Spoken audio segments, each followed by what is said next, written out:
This art exercise is similar to the previous lesson called Lines, Zebra Stripes. Here, the creative process is more developed, and there are higher expectations for students.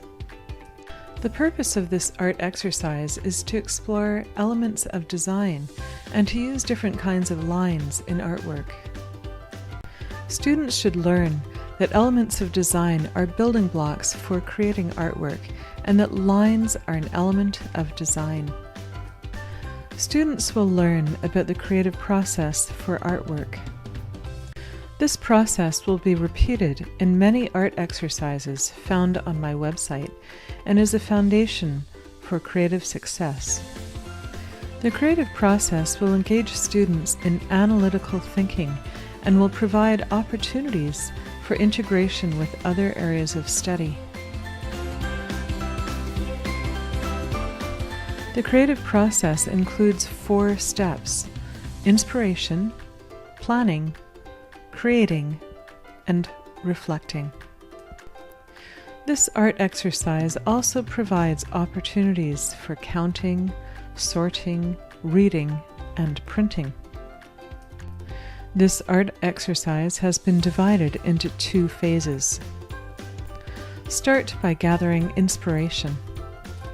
I have provided pictures of different kinds of lines and presented them in the instructional video for kids. I have also provided a reference sheet with different kinds of lines. Perhaps students could engage in a discussion about different kinds of lines found in their environment.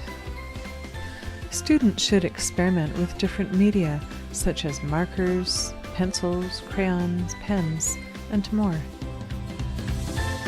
Students benefit from exchanging creative ideas with their peers as they engage in experimentation. Using their planning sheet, students should make many different kinds of lines, and then they should choose 6 of their favorite lines to be used in their artwork. In addition to these 6 lines, students will be free to spontaneously create many more lines as they create their lion artwork. Altogether, they will need 25 ideas for different kinds of lines.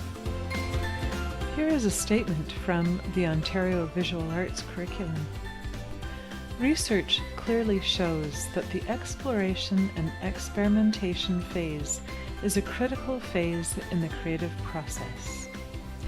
Students should be encouraged to experiment with a wide range of materials, tools, techniques, and conventions, and should be given numerous opportunities to explore and manipulate the elements within each art form. Provide brightly colored paper that has been cut into short strips that are 1 inch by 4 1/4 inches. Prepare for this art activity by cutting paper ahead of time.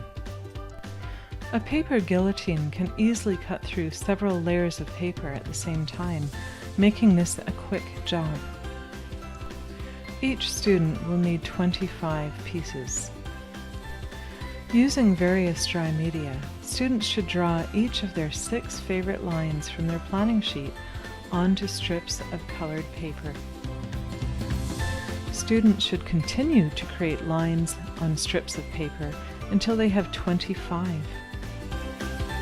Students can look at their planning sheet for ideas or receive inspiration from their teacher or peers. Students will be ready for Phase 2 when they have completed their planning sheet with lots of different lines, when they have chosen 6 favorite lines, and when they have created 25 lines on strips of colored paper.